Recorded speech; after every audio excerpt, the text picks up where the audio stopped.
Bharatiya Janata party Indian politics में एक बड़ी ताकत, लगातार चुनाव जीत रही है। हर चुनाव में उनकी जीत का सिलसिला जारी है और उनकी लोकप्रियता बढ़ती जा रही है।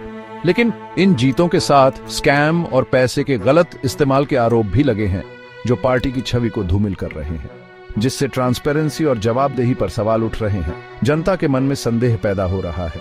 इलेक्शन फंडिंग से लेकर जमीन के सौदों तक इन आरोपों को ध्यान से देखना जरूरी है। ये आरोप पार्टी की साख पर सवाल खड़े करते हैं। ये video 3 scam, electoral bond scheme, Tamil Nadu tax scam और मुड़ा लैंड स्कैम के बारे में है। हम इनकी डिटेल्स, सबूत और बीजेपी के जवाब देखेंगे ताकि सच्चाई सामने आ सके। हम इनकी डिटेल्स, सबूत और बीजेपी के जवाब देखेंगे और ये भी जानेंगे कि पार्टी इन आरोपों का कैसे सामना कर रही है। और ये भी देखेंगे कि इन मुद्दों को सामने लाने में इन्वेस्टिगेटिव जर्नलिज्म का क्या रोल रहा। पत्रकारिता ने इन घोटालों को उजागर करने में महत्वपूर्ण भूमिका निभाई है। 2017 में शुरू हुई इलेक्टोरल बॉन्ड स्कीम को क्लीन पॉलिटिकल फंडिंग के कदम के रूप में बताया गया था, लेकिन इसके असली प्रभाव पर सवाल उठने लगे। लेकिन ये विवादों का कारण बन गई। कई राजनीतिक दलों ने इस स्कीम का विरोध किया और इसे पारदर्शिता के खिलाफ बताया। इस स्कीम से पॉलिटिकल पार्टीज को गुप्त डोनेशन मिल सकते हैं, जिससे जनता को यह पता नहीं चल पाता कि किस पार्टी को कितना पैसा मिल रहा है, जिससे ब्लैक मनी के सिस्टम में आने का डर है। कई विशेषज्ञों ने इसे भ्रष्टाचार को बढ़ावा देने वाला कदम बताया। रिपोर्ट्स बताती हैं कि कई बॉन्ड्स रूलिंग पार्टी से जुड़े लोगों ने खरीदे, जिससे यह संदेह पैदा हुआ कि इसका फायदा सत्ताधारी दल को ही हो रहा है, जिससे गलत तरीके से असर डालने की चिंता बढ़ी। यह भी कहा गया कि इससे चुनावी प्रक्रिया पर नकारात्मक प्रभाव पड़ सकता है। आरबीआई और इलेक्शन कमीशन ने इसके गलत इस्तेमाल की संभावना के बारे में चेतावनी दी थी। उन्होंने कहा कि इससे चुनावी प्रक्रिया की निष्पक्षता पर सवाल उठ सकते हैं। 2022 में सुप्रीम कोर्ट ने इस स्कीम को खत्म कर दिया और सभी पुराने बॉन्ड डोनेशन का खुलासा करने का आदेश दिया। कोर्ट ने कहा कि पारदर्शिता लोकतंत्र की नींव है। बीजेपी का कहना है कि स्कीम अच्छे इरादे से लाई गई थी और इसका उद्देश्य राजनीतिक फंडिंग को साफ सुथरा बनाना था। लेकिन क्रिटिक्स का मानना है कि इससे सालों तक पॉलिटिकल फंडिंग छुपी रही। उन्होंने कहा कि इस स्कीम ने पारदर्शिता को धूमिल किया और लोकतंत्र को कमजोर किया। मार्च 2025 में तमिलनाडु में सरकारी शराब बेचने वाली कंपनी टैस्मैक से जुड़े एक बड़े शराब घोटाले के आरोप लगे। बीजेपी ने सत्ताधारी डीएमके सरकार और उसके मंत्री वी सेंथिल बालाजी पर 1000 करोड़ से ज्यादा के घोटाले का आरोप लगाया।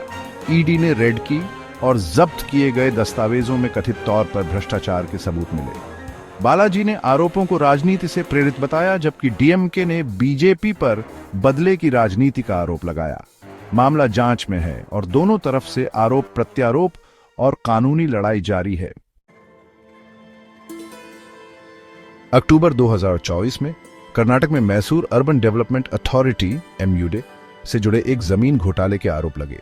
बीजेपी ने सिद्धारमैया पर मुख्यमंत्री रहते हुए जमीन के मुआवजे में फायदा उठाने का आरोप लगाया। गवर्नर ने सिद्धारमैया पर मुकदमा चलाने की मंजूरी दे दी, जिससे बीजेपी का हमला और तेज हो गया। सिद्धारमैया ने आरोपों को बीजेपी की राजनीतिक साजिश बताया। कांग्रेस पार्टी ने सिद्धारमैया का समर्थन किया और आरोपों को निराधार बताया। ये मामला जमीन अधिग्रहण में ट्रांसपेरेंसी और जवाबदेही पर सवाल उठाता है। बीजेपी पर लगे घोटालों के आरोप भले ही पार्टी ने इनकार किया हो, लेकिन ये आरोप उनकी छवि पर गहरा असर डालते हैं। अलग पार्टी होने के उनके दावे पर सवाल उठाते हैं। Electoral bond scheme, Tamil Nadu tax scam और मुड़ा लैंड स्कैम, ये सभी घटनाएं पारदर्शिता की कमी को उजागर करती हैं। ये सभी ट्रांसपेरेंसी और जवाबदेही पर सवाल उठाते हैं। जनता का विश्वास तभी कायम रह सकता है जब सरकारें अपने कार्यों के प्रति जवाबदेह हों। इन्वेस्टिगेटिव जर्नलिज्म ने इन स्कैम को सामने लाने में अहम भूमिका निभाई है। पत्रकारों की मेहनत और साहस ने इन घोटालों को उजागर किया है, जिससे जनता को सच्चाई का पता चला। बीजेपी की जिम्मेदारी है कि वो इन आरोपों का पारदर्शी और जवाबदेह तरीके से जवाब दे। प्रेस कॉन्फ्रेंस और मीडिया के माध्यम से उन्हें जनता के सवालों का सामना करना चाहिए।